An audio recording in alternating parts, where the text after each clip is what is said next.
Hello everyone, I Purnima welcome you all to my class, and today we are here to discuss IPR and its various types. So let's start with the introduction and firstly let's understand what does the IPR mean. IPR stands for intellectual property rights, and whenever we are talking about intellectual property rights, let's break it into the pieces and starts with the term intellectual property. What is intellectual property? And to understand the term intellectual property, let's start to understand what is actually the property. The word property is always closely associated with the society, and whenever we talk about the property, we usually relate it to the economical importance, economical significance, and the property always gives an unique identity to an individual as well as an organization. A property which is created, or we can say which is developed from human intellect, is usually known as intellectual property. And these intellectual properties can be created in the field of arts, in the field of literature, in the field of science, trade, etc.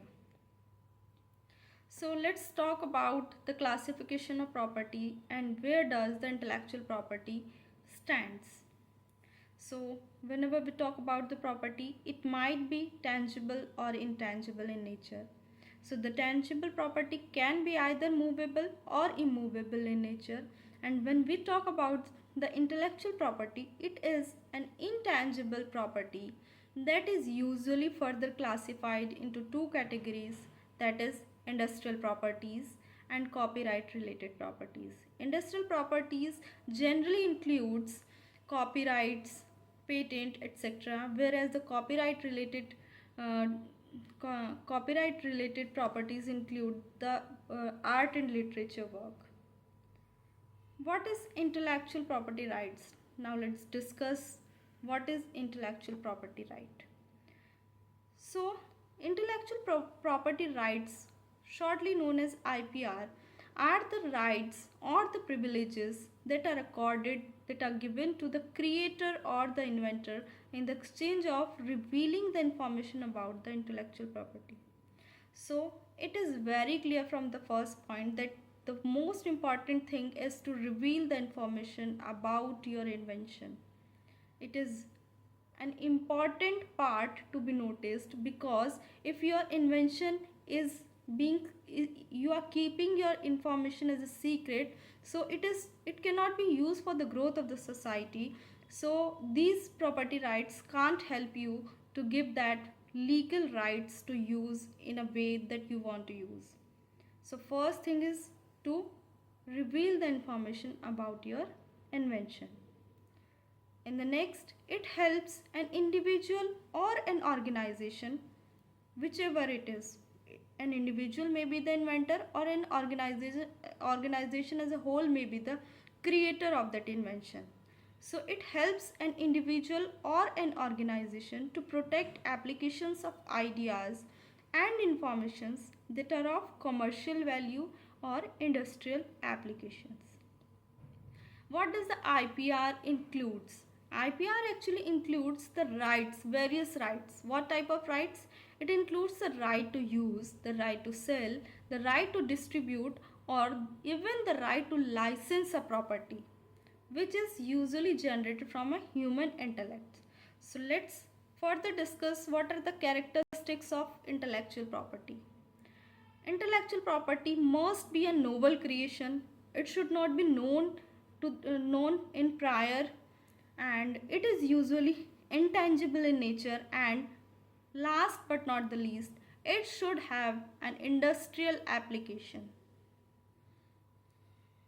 Further, what are the significance of IPR? Why this is so important to discuss IPR and its various forms? So it prevents infringement by unauthorized use. What is infringement?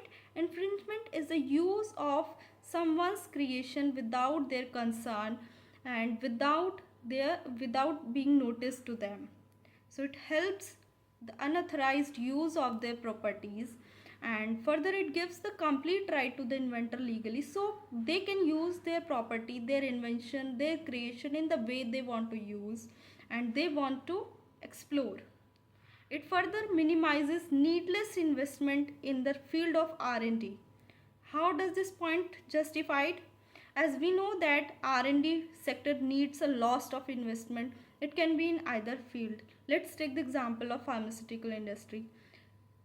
In the pharmaceutical industry, R&D takes a lots of investment, and if we are investing on such an invention that is already existing and we are investing on the same thing again and again, it is usually a waste.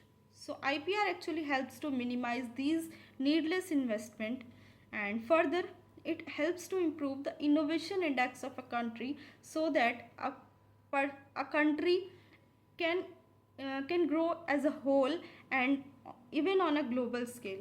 Further, it gives the monetary benefit to the inventor, that is of most concern. And these are the examples of intellectual property. First one is the Darjeeling tea, that is actually the first GI tag that was given.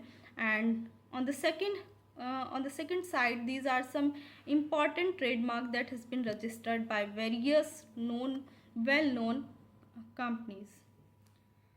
So now let's talk about the origin of IP. How does the IP, the intellectual property, came into existence? Is it a new concept or it is being practiced since last many years?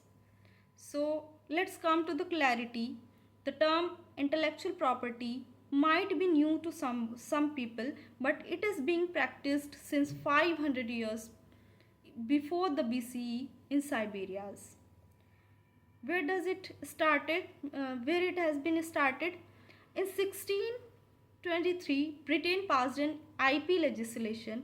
And what was that IP legislation? This was the initial stage of the origination of intellectual property. And this IP legislation was further replaced by the Statute of Monopolies. And the Statute of Monopolies was actually initiated to give sorry, to give right to the creator for 14 years. In the next series, another legislation, that is the Statute of Anne, was passed by the British Parliament in 1710, and this Statute of Anne was actually in the regard of renewal of the rights, and it is also known as the Copyright Act 1710. How does the term intellectual property originated in India? Let's understand this.